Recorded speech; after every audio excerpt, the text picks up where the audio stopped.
आरो खारबावलायबाय नङा होमबा खारनायाथ' खारगासिनोखा माखासेखौ मोनफिनदोंबो ओरैबायदि खालामनांगौ खारनायफोरखौ जेरावबो थानो हायै बायदि खालामनांगौ नैबे ससियेल मिडियानि गेजेरजों। हेल' लोगोफोर नोंथांमोनखौ आंनि गुबुन मोनसे गोदान भिडिअ'आव फिन खेबसेबाव आंनि गोसो गोरबोनिफ्राय बरायहरना लाग्रोनाय थाबाय आरो बुथेथे महरखौ लानानै लोगोफोर दिनै आं माने संनाय खावनायजोंनो नोंथांमोनखौ स्राय बरायनाय थाबाय दे लोगोफोर माने आङो दिनैयो फुंनिफ्रायनो माने भिडिअ'खौ लानोनो सोलाबासै लोगोफोर ओमफ्राय दिनैयो जिंखा ओमफ्राय बुट बेनिफ्राय आलु लगाय गथाय संबाय आरो न'निनो जिंखा लोगोफोर लकेल जिंखा अर्गेनिक मुलि आरो माबाहाय मुलि होयो आरो ना लोगोफोर माबा बुंनायानो जालायलाङानै आंना लोगोफोर फार्स्टआवनो नङा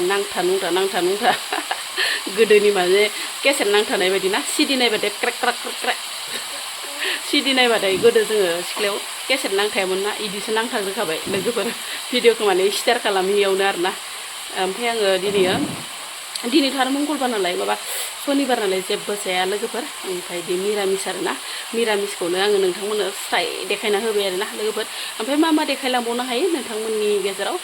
थौदोंबा लोगोफोर भिडिअखौ स्टार्ट खालामहोलांसै मिरामिसबाथाय मोनसेया जायाना लोगोफोर बैखौबो संनो लुगैयो बेखौबो संनो लुगैयो ओमफ्राय नै लोगोफोर जोगोनार बिबारा ओरैबायसा मोजां मोजां बारफ्रुजोबना दंमोन ना लोगोफोर ओमफ्राय बेखौनो माने खानानै मोजां भाजा एवनोसै आरो आलु इसे बुट इसे ओरै होननानै बरिया एवना लाखानोसै ओमफ्राय जिंखाजों आलुजों बुटजोंथ' संखाबायानोखा लोगोफोर ओमफ्राय मोनसे एवबावनोसै आरो बेखौबो ना ओंखाम ओंख्रि संहोलां रायलायहोलां होननाय बायदि आरो ना लोगोफोर बेनिफ्राय माने दासो आं मबाइल बेखेवनानै नायनायावनो मानसिया ओरैबायसा भाइरेल भिडिअ नुदों आरो ना हाबा जाखांनायजों जाखांनाय आरो बेहाबो हिन्जाव दंखायो बैहाबो माने माबा हौवा दंखायो आरो ना लोगोफोर आसलते जोंनि ससियेल मिडियाआवहाय बहुतानो बेफोरबायसा खोनासै आरो ना मा कारनाव बेफोरबायसा खोनासै हमनानैनो मोनला हाबा जाखांनाय हौवाफोराबो हिन्जाव नागिरो आरो हाबा जाखांनाय हिन्जावफोराबो हौवा नागिरो बेफोरबायसा आरो ना बेनिफ्राय बावैसो माने रसमा ब्रह्म नोंथांमोनाथ' बयबो नुखादोंखा रसमा ब्रह्मखौ जेरैहाय नागिरनानै मोनदों बेफोरबायसानो थिग बिथांमोनखौबो हमनांगौ आरो बयबो माने शेयार खालामना होनांगौ जाहाथे बिथांमोनखौ हमनो हायो होमब्लासो माने बेफोरबायसा गोसो थोलायनाय बा लांखारलायनाय बोराय बुरै लांखारलायनायनि माबाया जोबगोन आरो ना लोगोफोर ओमफ्राय दायो बयजोंबो मिथिजानाय रादाब फरायगिरि ना रादाब फरायगिरि बिथां सिबि रानि ब्रह्मनि फंनैसो बाथ्रा नोंथांमोना खोनासंबानो जाबाय बिथाङा मा होनदों नोंथांमोना अब्लानो बुजिना मोनगोन आरो ना ओमफ्राय माने आंबो बेखौनो सानो आरो ना बिथांमोनखौ माने जेरावबो थाया मानो जेरै रसमा आगैखौ नागिरनानै बेंगालरनिफ्राय मोनदोंमोन थिग बिदिनो बिथांमोनखौबो माने हमनानै गावबा गाव न'खराव माने जगायनानै होनांगौ आरो ना बयबो हेल्प खालामलायनांगोन आरो ना ससियेल मिडियानि गेजेरजों लोगोफोर दायो जोङो गासिबो शेयार खालामलायनानै बिथांमोनखौ हमनानै होआब्ला बिदिनो बारानि सायाव बारा जालांबाय थागोन आरो ना लोगोफोर ओंखायनो माने बयबो नोंथांमोना शेयार खालामना होबानो जाबाय ओमफ्राय जियानो जादोला सिबिरानि आब'आ बिथाङा मा होनखो नोंथांमोना एसे नायना लाबानो जाबाय भिडिअखौ गय अरलुनायखाय आंखौ हिन्जाव देवानि बायदि नुदोंना आङो हिन्जाव देवानिबो जानोसैखौनो सानबाय हिन्जाव देवानि जानोसै आङो रायजो राजा नोंथांमोन खिन्थु बे हिन्जाव देवानिया हाबा जानो रोङै सेंग्रा सिख्लाफोरखौ गोरोबहोग्रा नङा दे नैबे हिन्जाव देवानिया खारनाय बिसि फिसायखौ मोनलाय होफिननायनिसो हिन्जाव देवानि आरो खारबावलायबाय नङा होमबा खारनायाथ' खारगासिनोखा माखासेखौ मोनफिनदोंबो ओरैबायदि खालामनांगौ खारनायफोरखौ जेरावबो थानो हायै बायदि खालामनांगौ नैबे ससियेल मिडियानि गेजेरजों जिखि खनायाव थाया मानो खबर हरलायनाय मदद होलायनाय बेबायदि जानांगौ होमबासो खारनाया जोंना खम जागोन थारमाने मा घटना जायो सिगांनिया जोंनिया मामोन खारसनहैनाय उमुगनि न'आव थुमुगनि न'आव सोरनिबा गामियाव सोरनिबा न'आवसो खारसनहैयो नालाय थांनानैनो लायफिनजायोमोन नंगौना नङा थांनानैनो जों लायफिननो हायोमोन बेखायनो बै समाव खारनो एसे गियोमोन दानो खारनानै थाफैगोन गाबोननो आंखौ लांफैफिनगोन बा हरावनो आंखौ लांफैफिनगोन बिदि होननानै गियोमोन खारनाया एसे कन्ट्रल थायोमोन दानिया मा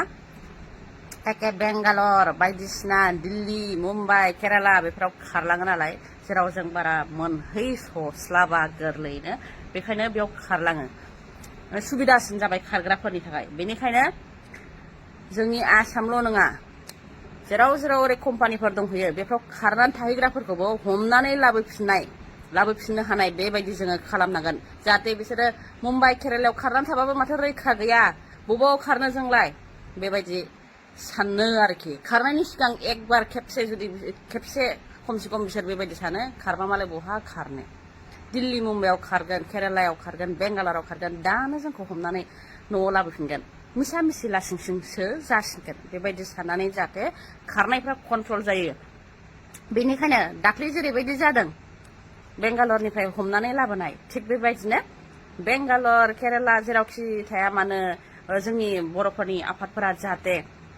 खबर मोननाय लोगो लोगो मदद खालामलायो आरो बबेयाव दं बबेयाव गैया बेफोरखौ जाहाथे खबर हरलायलायो न'खरनि मानसिफोरनो बेखौसो आङो खावलायनो लुबैगोन बे भिडिअनि गेजेरजों आरो दा आङो हिन्जाव खारनायनि सोमोन्दै खोन्थानोसै सोर बबेनिया बबेनिखौ लानानै खारदों बेखौ आङो खोन्थानोसै बाक्सानि सेंग्रा हाबा जाखानाय चिरांनि हाबा जाखानाय बिहामजो बिमाखौ लानानै खारदों बिहामजो बिमा माने सोरनिबा बिहामजो आरो सासे उन्दै गथ' दंखायो जायनि थाखाय आङो बिमा होनबाय आरोखि ना हौवाया जाहैबाय बाक्सानि पुलिस थानाया सिमला नामा सोमखोर बसुमतारी फिसा दंखायो फिसाज्ला दंखायो 8 बोसोरनि फिसाज्ला दंखायो बे लानानै खारदों जाहैबाय अबेनिखौ चिरांनि हिन्जावखौ चिरांनि सासे बिहामजोखौ लानानै खारबाय मुङा बिथराय गयारि फिसायनि मुङा बिरसिं गयारि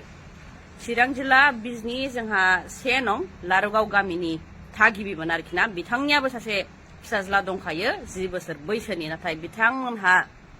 गावसिनि साननाय हनाय गावसिनि लुबैनायनि थाखाय फिसाफोरखौ सानालासे फिसाफोरनि इयुनखौ सानालासे बिसिया फिसायनि सोमोन्दै जेबो सानालासे फिसायनि सोमोन्दै जेबो सानालासे न'खरनि सोमोन्दै जेबो सानालासे बहाबा खारबाय हिन्जावनि फिसाया आंनो फन हरदों फन हरनानै मदद बिहरदों एसे बुंनानै होदो आब' आं बेबायदि मोनफिनबायगोन खोमा बिदि साननानै जिहेतु उन्दै फिसाबो दंबावो 10 बोसोरनि आरो बैनियाबो संसार गोनांखा जाहैदों बैनियाबो फिसायानो दंखायोनो 8 बोसोरनि बेबो हाबा जाखानाय दाना खारबाय ओमफ्राय आं सोंदोंमोन बे हौवायानो लांमारदों नामा बे हौवायानो लांदों जाहैबाय ओमफ्राय बबावबा थांनायनि सन्देह दं नामा होननायाव थारमाने बे फंबाय आंनो खिथाहरदों थारमाने जाय हौवाया लानानै खारदों बे बुंनाय बायदिबा केरेला मेनसन खालामदों जाहैदों केरेलायाव थांगोन बेबायदि बुंदों जाहैदों बिनि उनावनो मबाइला सुइच अफ दासिमहालागै जेबो खबर गैया हिन्जावनियाबो खबर गैया हौवानियाबो खबर गैया बेनिखायनो मा केरेला जेरावखि थाङाथों मानो जोंनि बर'फोरनि जि गौथुमफोर दंना एसे नोजोर होदो नै पिक्सारा नैबेनो सेंग्रानि आरो सिख्लानि पिक्सारा बेनो खारनानै थाहैनो हायि बायदि परिस्थिति खालामनांगौ जेरावखि जाया बबेबा खनायावबो खारनानै थाहैनो हायि बायदि परिस्थिति खालामनांगौ बे खारनानै थाहैनो थाखाय जायगा सुबिदा गोनांखायनो जोंनिफ्रा खुनु आगोल उन सानला रावनिबो सानला खालि गावनि साननाय बायदिल' जों खारलांबाय बेंगालर मुम्बाइ बायदियाव थाखुमानो मेरला जायगा दं नालाय बेफ्राव खारलांजोब्बाय बेखायनो बैयाव थानाय जोंनि बर' गौथुमफ्राबो सांग्रां जानो नांगोन नोंथांमोना मदद होनो नांगोन जाथिखौ जों नायनो नांगोन जोङो रैखा खालामनो नांगोन नङा होमबा